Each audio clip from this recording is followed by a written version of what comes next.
Well, we're here to have an interview about level two or tier two of the multi-tiered systems support program and how it integrates with restorative justice practices.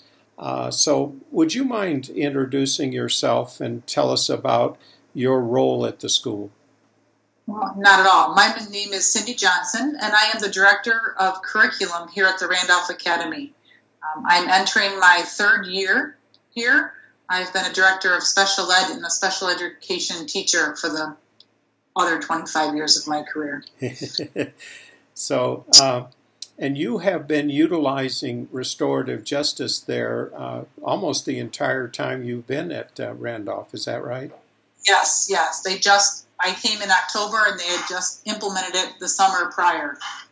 So I know you're here to help us understand how you have integrated restorative justice with the multi-tiered approach, and specifically to talk about level two or tier two, and to even offer us an example of that integration. So if you would go ahead, please, and explain that for us. Well, we're a school, I don't know if the audience is aware, where we bring in day students from, 15, 20 different schools. So one morning a bus from another school was dropping off kids, and we greet the bus and greet the students. And the monitor came to me as an administrator and said, I need you to suspend these kids off the bus. They're just being so bad on the bus. We can't drive. It was 3 teenage students, 2 boys and a girl. And I said, well, I don't have the authority to suspend off of this other district's bus. But let me, think about it. I'll get back to you. So I asked if the driver and the monitor would be willing to come into school and have a circle, and explained what that whole process looked like. They weren't comfortable saying yes because of the driver and the monitor. So I came into my office and called the transportation director at that school, who was extremely thrilled that we were even offering to do anything to solve a bus problem for, this other district.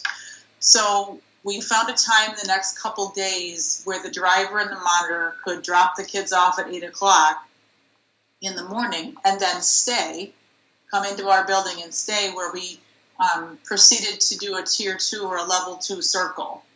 So the issue was these 3 high school kids on the bus were dropping F-bombs, rough horseplay, being very disrespectful to the monitor, the driver. In addition to that, there was a 6 and an 8-year-old on the bus as well.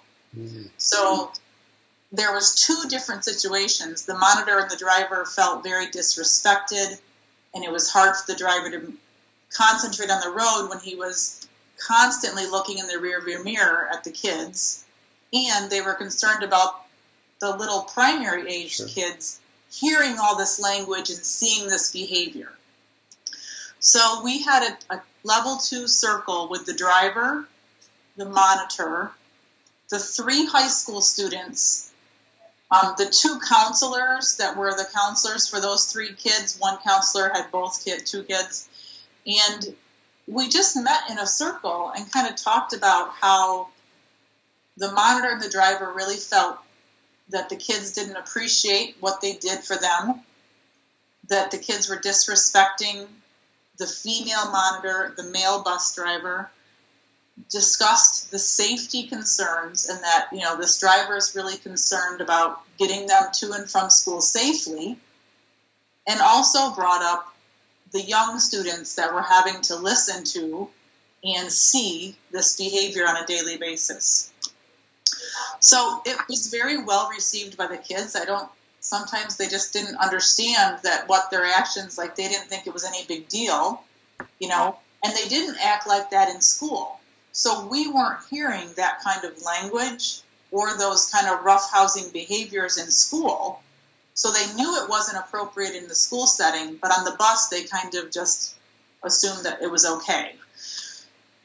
So we did the circle. They agreed that they were going to try to watch their language. A couple weeks later, I went out to the bus to talk to the monitor, and she said it was amazing that the F-bombs didn't stop, but what happened is they would say the F-bomb, they go, oh, I'm sorry, miss, I didn't mean to say that. So they became more aware of their language and their behavior.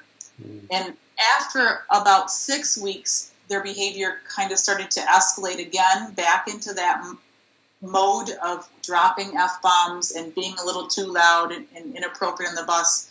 So we had another circle to say, just to remind them, and to compliment the kids that we knew that they could, have appropriate behavior on the bus because they demonstrated that, even by being aware and apologizing for the language once they realized they said it. So it went well, and we have not had to have another circle. And, are there still incidents on the bus? Yes, we didn't turn these 3 kids into,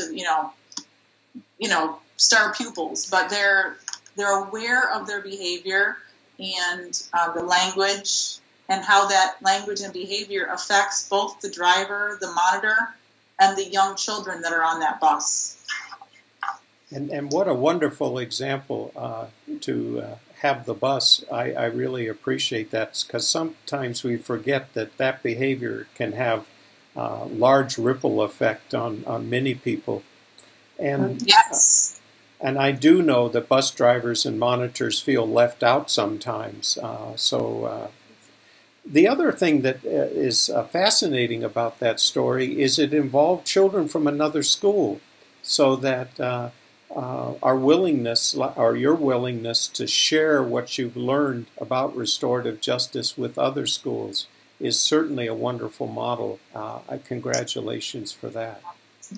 And the other district was extraordinarily thrilled. They couldn't, the transportation director went and told her superintendent, who Wow. then called my superintendent. So they had a conversation. So, we might have gained a convert during that exchange. Exactly. That's how it's done. Well, thank you very much for this example and wonderful story about how we can implement restorative justice practices at a level 2 or tier 2. So thank you again, and I'll turn the recording off.